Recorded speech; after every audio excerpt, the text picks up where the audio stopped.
श्री स्वामी समर्थ. नमस्कार विद्यार्थी मित्रांनो, मी प्राध्यापक विशाल सर. तर बघा, 12वी मराठीचा पेपर जो असेल, कसा प्रकारचा असेल 12वी बोर्डाचा, याची पूर्ण माहिती तुम्हाला मी या व्हिडिओत देणार आहे. कसा अभ्यास केला पाहिजे जेणेकरून आपल्याला चांगले मार्क मिळतील.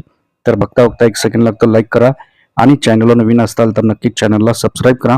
या ठिकाणी तुम्हाला 10वी 12वीचे बोर्डाचे IMP प्रश्न, PDF फाईल सर्व भेटतील. त्याचप्रमाणे व्हिडिओच्या खाली एक लिंक आहे, त्याच्यावर क्लिक करा, सर्व अपडेट्स तुम्हाला भेटतील.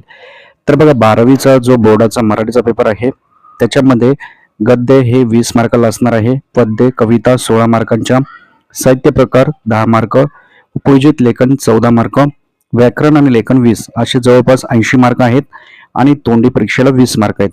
अशा प्रकारे त्याचं विभाजन आहे. तर आता जो पहिला भाग आहे गद्य, त्याच्यामध्ये तुम्हाला 20 मार्कांचं देखील पुढे विभाजन आहे. तर बघता बघता एक सेकंड लागतो, लाईक करत चला. लाईक करण्यात कंजूसी करत नका जाऊ, फटाफट लाईक करा. तर बघा, याच्यामध्ये पठित पाठावर आधारित जे आहेत प्रश्न असणार आहेत.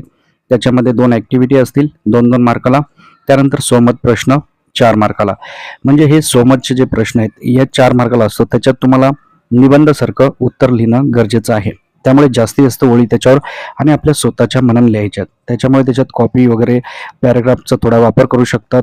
आणि तुम्ही इकडे तिकडे बघून नाही लिहिलं, तुमच्या मनाने सोमत स्वतःचं उत्तर, मग त्याला मार्क भेटणं हे कंपल्सरी असतं.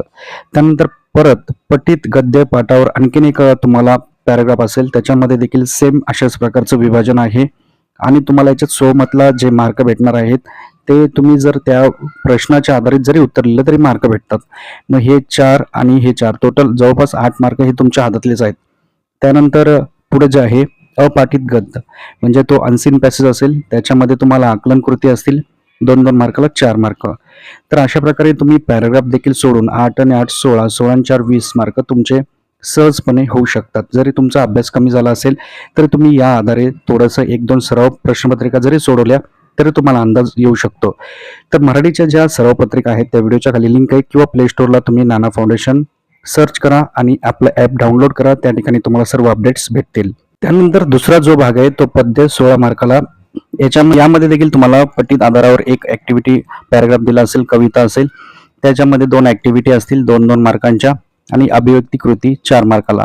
त्याला एक्सप्लेन करावं लागलं तुम्हाला. अशा प्रकारे हे 8 मार्क आहेत. याच्यामध्ये देखील 4 मार्क तुम्ही एक्सप्लेन जे करताल स्वमतासारखं त्याच्यावर तुम्हाला ते भेटणार आहेत. तर याच्यामध्ये कसं आहे मुलांना माहिती आहे का, उत्तर तुम्ही स्वच्छ सुंदर अक्षर लिहिलं पाहिजे, शुद्ध लेखन असलं पाहिजे, शब्द चुकीचे नसले पाहिजेत, हे लक्षात ठेवा. आणि जास्तीत जास्त ओळी, आपल्या कंटेंट डेटा जेवढा जास्त असेल तेवढं त्याला मार्क जास्त मिळू शकतात. त्यामुळे अक्षर सुवाच्य काढा. त्याचप्रमाणे खाडाखोड कुठेच करू नका. प्रश्न क्रमांक देखील व्यवस्थित टाका.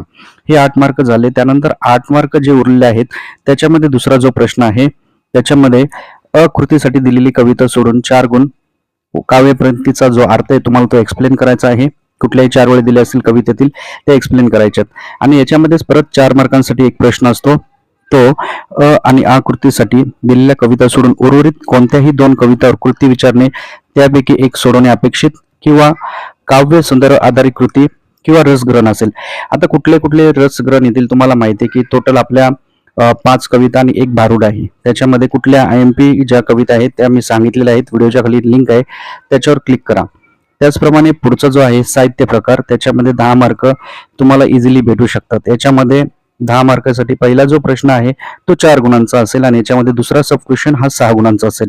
याच्यामध्ये तुम्हाला आकलन कृती असेल 1-1 मार्काची, आणि त्यानंतर दुसरी आकलन कृती ही 2 मार्कांची असेल. तर तुम्ही ते दोन्ही जे आहेत साहित्य प्रकार, जर त्या 2 मधून एक जरी व्यवस्थित केला, परफेक्ट पूर्ण वाचला, तर तुम्हाला हे इझिली देखील मार्क मिळू शकतात 10 पैकी 10. तर तुम्ही चांगला अभ्यास करा. काय अडचण असेल नक्कीच कमेंट करत चला. ऐतवळचा भवानी, स्वामीचरणी, ईश्वरनारायण शंकरचरणी, गणपतीचरणी माझी हीच प्रार्थना आहे. व्हिडिओ लाईक, चॅनलला सबस्क्राईब करणाऱ्या प्रत्येक विद्यार्थीला उद्याचा मराठीचा पेपर हा सोपा आणि 12वी बोर्डात त्याला चांगले मार्क मिळत ही स्वामीचरणी प्रार्थना आहे. सोमतावर जे आधारित प्रश्न ते तुमच्या मनाने तुम्हाला उत्तर लिहायचे आहेत.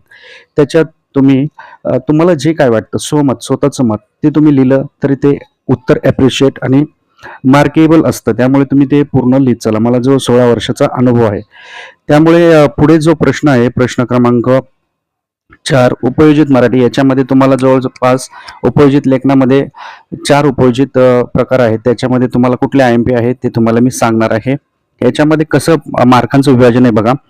याच्यामध्ये उपयोजित घटकांवर आधारित आकलन कृती असेल, प्रत्येकी 2 गुणांसाठी 4 आकलन कृती असेल त्यापैकी 2 सोडवणे तुम्हाला अपेक्षित आहे. त्यानंतर उपयोजित घटकांवर आधारित उपयोजन कौशल्य कृती असेल 10 मार्कांसाठी.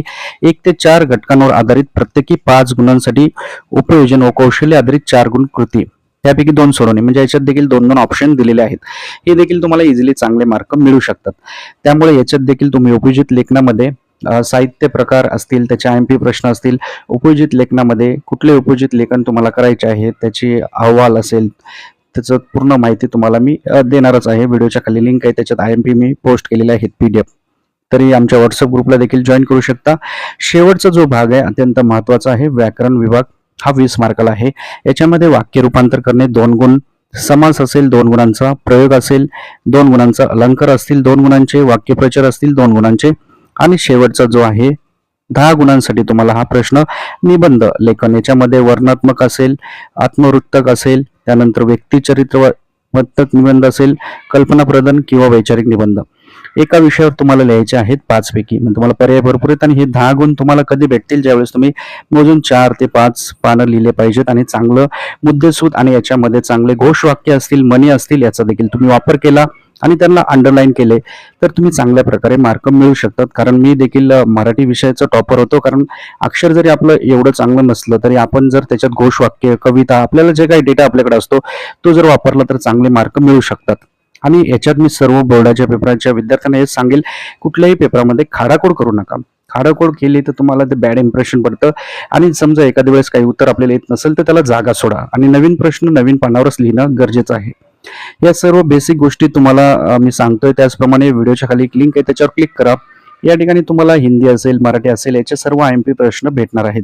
फटाफट क्लिक करा आणि प्ले स्टोअरला तुम्ही नाना फाउंडेशन सर्च करून आपला ॲप देखील डाउनलोड करू शकता. काय अडचण असेल तर कमेंट करा. व्हिडिओ आवडल्यास लाईक करा. परत भेटूयात पुढील व्हिडिओ. त्या व्हिडिओमध्ये तुम्हाला पूर्ण प्रश्नपत्रिका कशी सोडवायची असते विथ सोल्युशन हे सांगणार आहे. तर जाता एक लाईक, चॅनलला सबस्क्राईब. ओके, ठीक आहे. थँक्यू. स्वामी समर्थ.